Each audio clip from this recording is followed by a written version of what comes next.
Okay, let's talk about what the dailies are saying. Dale Kintobe, our usual guest. Good to see you. Very good morning to you and to Nigeria. I'm sure you have a lot you've condensed and you're processing and you're looking at. But let's get to the papers. Nigerian Tribune, a leading with Ibom Air incident. NBA, that's the Nigerian Bar Association. Labour Party orders flare treatment of female passengers. The riders, aviation experts weigh in on unruly behavior at airports. Police received petition from NCAA on KWAM1. IGP directs Airport Police Command to begin investigation. We have spoken, we have interviewed, and so you have the floor now. Well, there's blame to go all the way around. Everybody that was involved in that incident has some measure of blame, from the passenger to the flight attendants to the fan officials, the security officials. There's blame to go all the way around.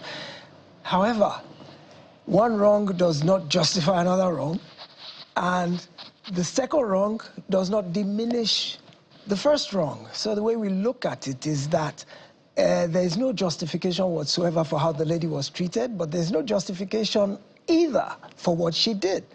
And especially in the aviation space, security is so paramount because there's so many lives at stake that just one hot-headed incident can jeopardize hundreds of lives. And as such, indiscretions are not looked upon favorably in the aviation space, and anything that would disrupt the operations, the safe operations of a flight, have to be frowned upon. Now, aviation law is different from vehicular law. When the argument is, why was she blocked from leaving the plane? Why was she manhandled? Why were certain things done? The way the aviation space is regulated is totally different from the way we're used to on roads, in ferries. And it's such a delicate environment that the slightest penchant for chaos, disorder, has to be nipped in the bud instantly. And at that moment, adrenaline is flowing, you are reacting. What you want to do is nip the situation in the bud. Now, how she was manhandled, perhaps there needs to be better training of officials, but when we see the spate of incidences of recent, starting with Senator Oshiomhole a few months ago, to KWAM1 last week, to the lady yesterday, there seems to be a sense that we can do whatever we want in the aviation space, whether at the departure lounge, whether on the tarmac, whether actually in the plane. And that is not so.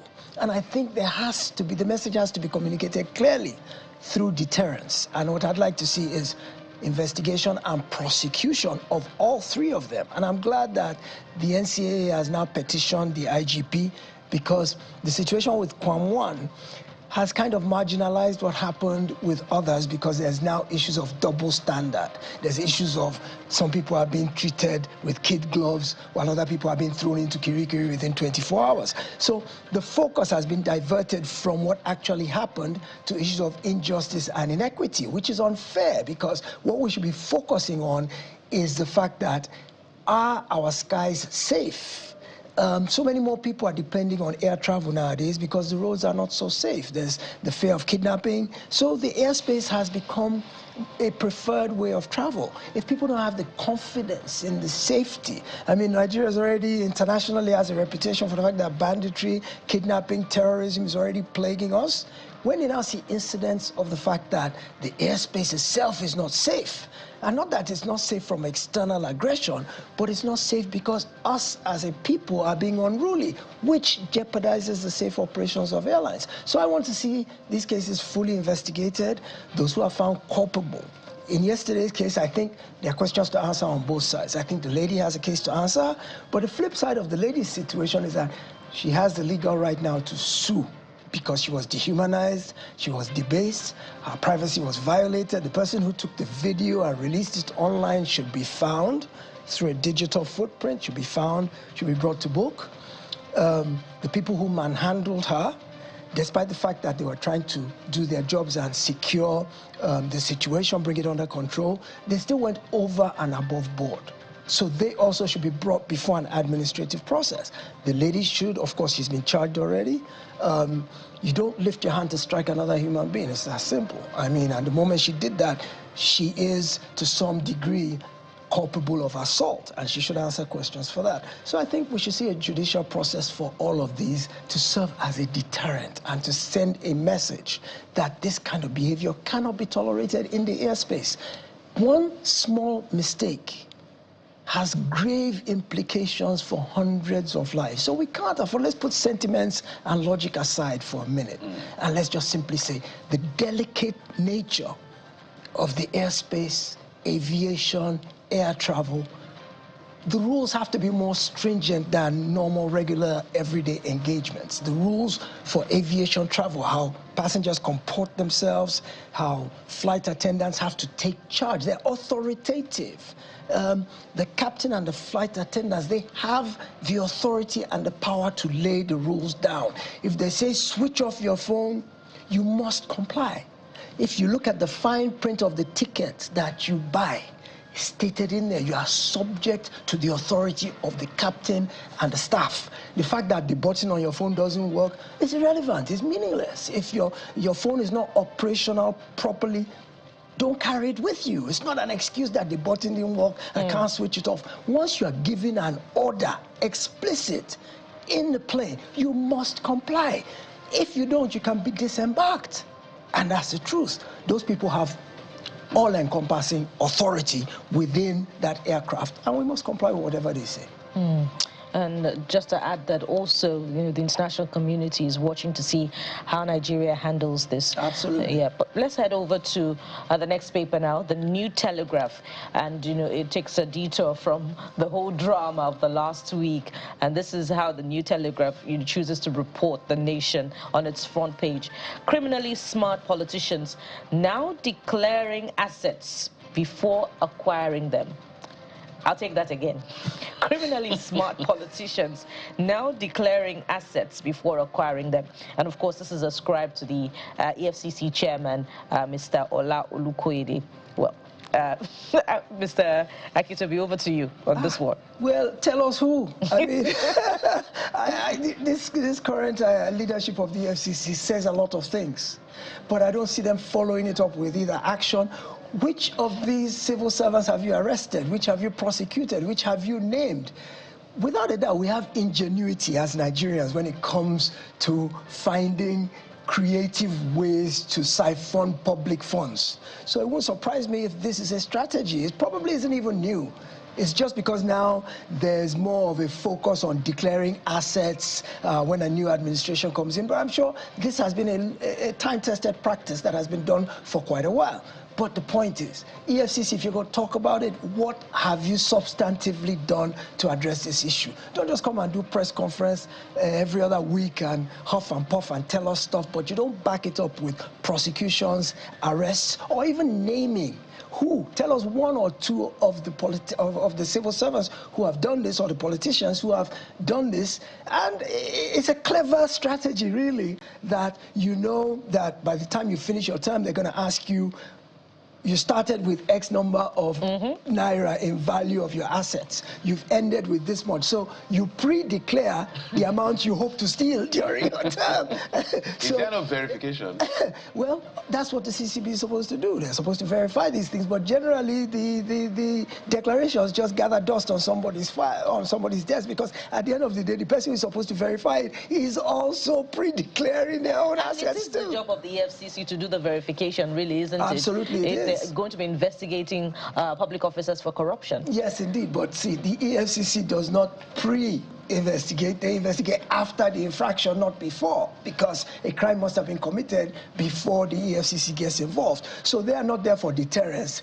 They are there for intervention and arrest after. Yeah. So that is why this situation is at hand. But I'd like to say more proactive EFCC in terms of actually having something to show than press conferences that talk more than their back is worse than their bite these days. So at the end of the day, I'm just wondering, how do we solve the problem? Now that he has told us, what does he want us to do with it? So, no, because I'm feeling that if you go to declare, we should be able to verify what you've declared. But that's another kettle of fish. Maybe Bukola will mainstream that conversation. Pre-corruption declaration, allegedly. Yes. This Nigeria, passengers versus cabin crew. Over 4,000 complaints lodged, flight delays, cancellations, unruly cabin crew cited. I have had that experience. I won't call the airline. I would never fly that airline, except that's my last resort. Senate begins probe.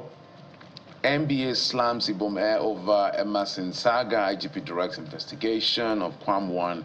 So the reason I stayed on this is the number of complaints lodged.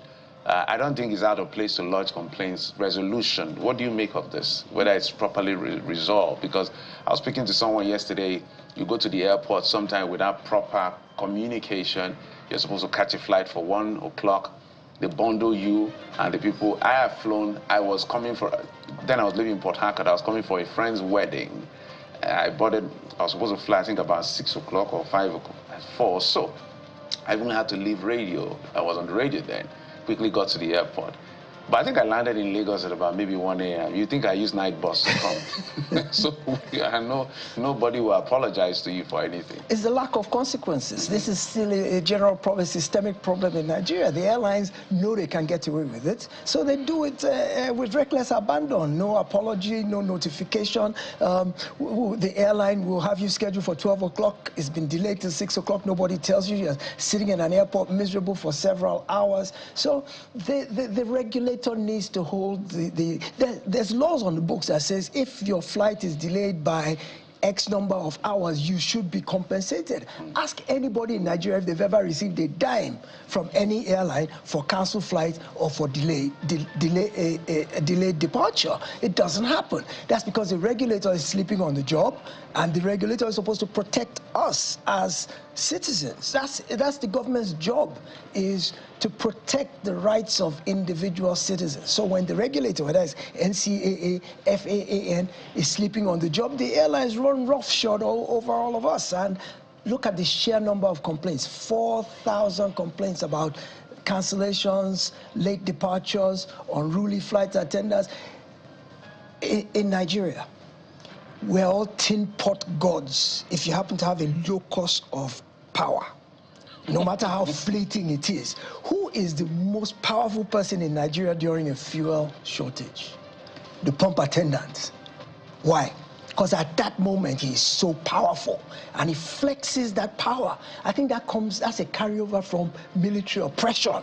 Yeah, so then it was POS people. It was when there was no cash. Yeah. It was POS people. So the airline staff at that moment, in that little tube up in the air, they're all powerful. And they deploy that power to maximum effect. And that's why you see escalating complaints, because we have little tin gods who begin to think that they are despots and they're all powerful, and they deploy that power even to the detriment of the rights of the flying public. So how do we arrest this?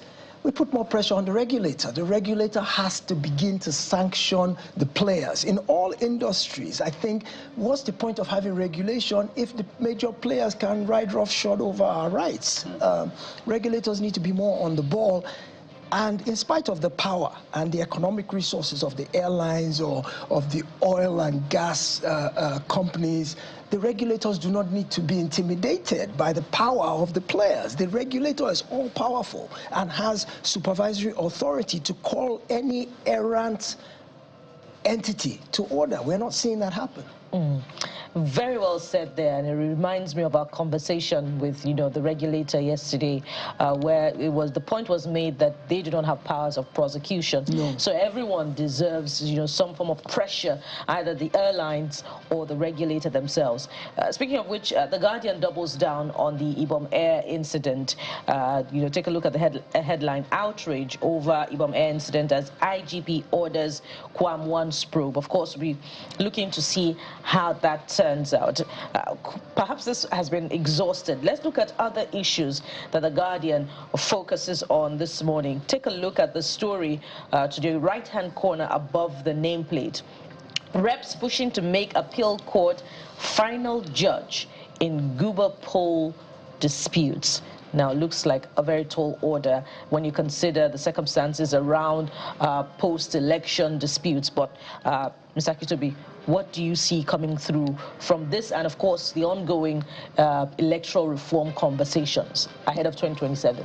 On Politics Today yesterday, Sheon was actually advocating for a special elections court that is specialized in election matters, because there are so many miscarriages of justice in the electoral jurisprudence process, to where hardly anybody gets satisfaction when, I mean, even a layman who doesn't know the law sees some rulings in electoral litigation that just make no sense whatsoever. And so the notion of saying that appeals should stop at the appellate court for the gubernatorial election process makes sense from the standpoint of the fact that it'll be faster, it'll be cheaper, and we'll get quicker resolution. I, for one, have always advocated that the appellate process should be completed before swearing in. Yeah. The problem of continuing appeals after they've been sworn in, and you remove one governor, replace him with somebody else whose term now starts off cycle. So we now have off cycle election because somebody's been brought in after swearing in. It complicates the whole issue. And perhaps only at the national level should it have to go to the Supreme Court, which is the presidency. I think anything below that... It's already there, because presidency is two-step. Yes. After the tribunal, I think straight to Supreme Court. Yes, exactly. So that's what I'm saying, is I don't think we should waste the time of the courts and of the people and of the electoral process to be going all the way to the Supreme Court for gubernatorial elections. It's a state matter, it's a sub-national matter. Let it end at the appellate court if we can't have a special elections court, which I think is a good idea. Fantastic point you've raised. Media analysts, public affairs analysts, they are keen to be always insightful in your perspective as far as the issues on the front pages of our dailies are concerned. Thank you so much, sir, for coming on the program. My pleasure always. All right, so we'll take a quick break. When we come back, today we're big on security across different parts. On one hand, the first part, we'll talk about the jailbreak that happened in Kefi. I'll also talk about school security and a plethora of other security. And then we'll piggyback back from there to aviation sector security, because we want to look at the systemic issues. Stay with us, we'll be right back.